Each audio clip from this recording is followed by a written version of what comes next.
రాష్ట్రంలో కూటమి ప్రభుత్వం అధికారంలోకి వచ్చిన తర్వాత దాదాపు సగం పదవీ కాలం ముగిసిన ప్రజలకు ఇచ్చిన హామీలను నెరవేర్చడంలోనూ కొత్త పెట్టుబడులను ఆకర్షించడంలో ఘోరంగా విఫలమైందని వైఎస్ఆర్సీపీ పశ్చిమ గోదావరి జిల్లా ప్రాంతీయ సమన్వయకర్త మాజీ మంత్రి గుడివాడ అమర్నాథ్ తీవ్రస్థాయిలో ధ్వజమెత్తారు.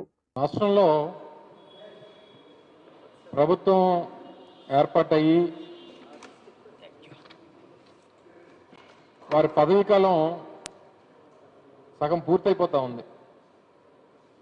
అంటే మిగిలిన ఇంకో 2.5 సంవత్సరాలు మాత్రమే వారికి సమయం ఉంది. మనందరికీ తెలిసింది ఏంటంటే చివరి 6 నెలలు సంవత్సరం అంతా ఎలక్షన్ ఫీవర్ ఉంటుంది. అధికారంలో ఉన్నటువంటి పార్టీ కానీ ప్రతిపక్ష పార్టీలు కానీ సహజంగా ఎన్నికల మీద దృష్టి ఉంటుంది.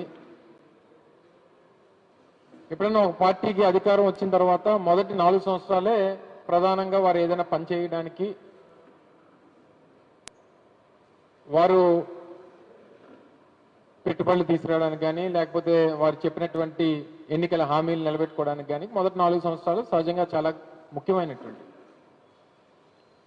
అందులో ఈ ప్రభుత్వానికి దాదాపు 2 సంవత్సరాలు పూర్తయిపోయి 2.5 సంవత్సరాలు దగ్గర పడతా ఉంది. అటువంటిది ఈరోజు పత్రికలు చూస్తే కడపలో జిందాల్ జేఎస్డబ్ల్యూ స్టీల్ ప్లాంట్కి చంద్రబాబు నాయుడు గారు శంకుస్థాపన చేస్తున్నట్టుగా ఈరోజు చూసాం. అంటే ఇప్పటికీ కూడా అధికారం వచ్చి 2.5 సంవత్సరాలు అయిన తర్వాత కూడా జగన్మోహన్ రెడ్డి గారి హయాంలో తీసుకొచ్చినటువంటి ప్రాజెక్టులకే ప్రారంభోత్సవాలు, జగన్మోహన్ రెడ్డి గారు శంకుస్థాపన చేసినటువంటి కార్యక్రమాలకే మళ్ళీ శంకుస్థాపనలు, జగన్మోహన్ రెడ్డి గారు తీసుకొచ్చినటువంటి హయాంలో తీసుకొచ్చినటువంటి పెట్టుబడులనే వీరు పెట్టుబడులుగా చెప్పుకునేటువంటి కార్యక్రమం.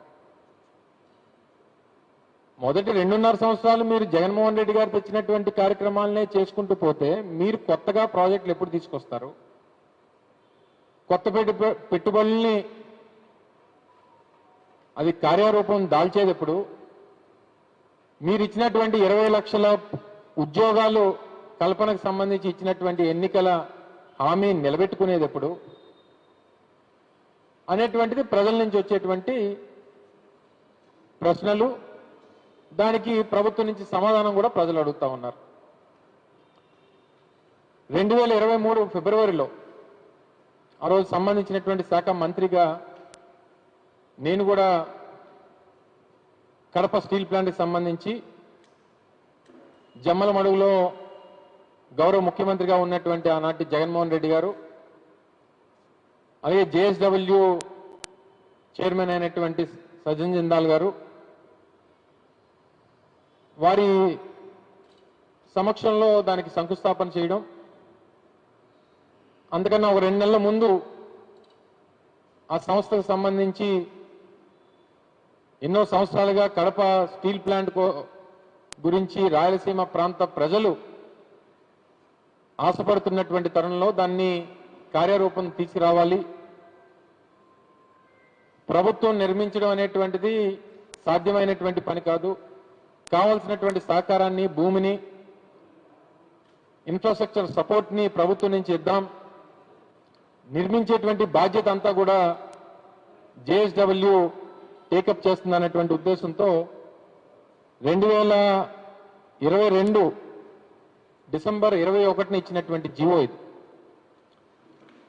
డిసెంబర్ 21, 2022 జేఎస్డబ్ల్యూ స్టీల్కి సంబంధించి ఒక ఇంటిగ్రేటెడ్ స్టీల్ ప్లాంట్ని కడప జిల్లాలో ఏర్పాటు చేస్తూ వారికి కావాల్సినటువంటి స్పెషల్ ఇన్సెంటివ్స్ని అలాగే ఇన్ఫ్రాస్ట్రక్చర్ ఫెసిలిటీస్ని ప్రొవైడ్ చేస్తూ ఇచ్చినటువంటి జీవో. సబ్సిక్వెంట్గా ఫిబ్రవరి మాసంలో దానికి శంకుస్థాపన చేశాం. ఎన్వైరన్మెంటల్ క్లియరెన్స్లు తీసుకొచ్చాం. కావాల్సినటువంటి ఇనీషియల్ ఇన్ఫ్రాస్ట్రక్చర్ వర్క్స్ స్టార్ట్ చేశాం. దానికి సంబంధించి water 2 TMC water Gandikota reservoir నుంచి 2 TMC వాటర్ ప్రతి సంవత్సరం ఇవ్వడానికి అంగీకరించాం. అలాగే ఎస్టీ లైన్స్ పవర్ సప్లై చేసేటువంటి దానికి కూడా డెడికేటెడ్ వారి డోర్ స్టెప్ వరకు పవర్ సప్లై ఇవ్వడానికి ప్రభుత్వం వైఎస్ఆర్ సిఎల్ అని చెప్పి ఆ రోజు రాజశేఖర రెడ్డి గారి పేరిట Kadapa steel plant corporation limited అనేటువంటి ఒక సంస్థను కూడా ఏర్పాటు చేశాం. అలాగే హైవేకి అక్కడ ఉన్నటువంటి నేషనల్ హైవే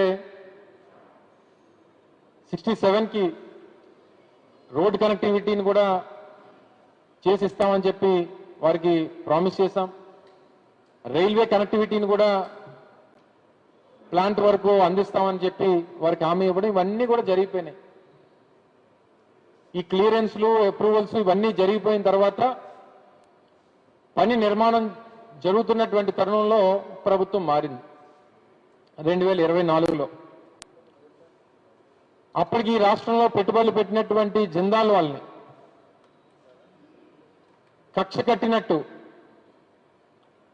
మీరు ఎందుకు నిర్మాణాలు చేయాలి, ఎందుకు ఈ రాష్ట్రంలో పెట్టుబడులు పెట్టాలని చెప్పి ఎవరో ముంబై నుంచి ఒక యాక్ట్రెస్ని తీసుకుని వచ్చి కేసు పెట్టించి లేనిపోయినటువంటి రాద్ధాంతం సృష్టించి దాంట్లో 2 ఐపీఎస్ ఆఫీసర్లను సస్పెండ్ చేసి సీనియర్ అధికారులని ఇప్పటికీ కూడా వారికి పోస్టింగ్స్ ఇవ్వకుండా 2 సంవత్సరాల పాటు ప్రాజెక్టును నడవకుండా చేసేసి ఆ సంస్థని ఈ రాష్ట్రంలో పెట్టాల్సినటువంటి వేలాది కోట్ల రూపాయల పెట్టుబడుల్ని అటు తెలంగాణకి అటు మహారాష్ట్రకి తరలిపోయేటువంటి కార్యక్రమం చేసి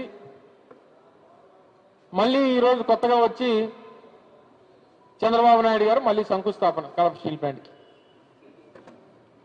అంతర్జాతీయ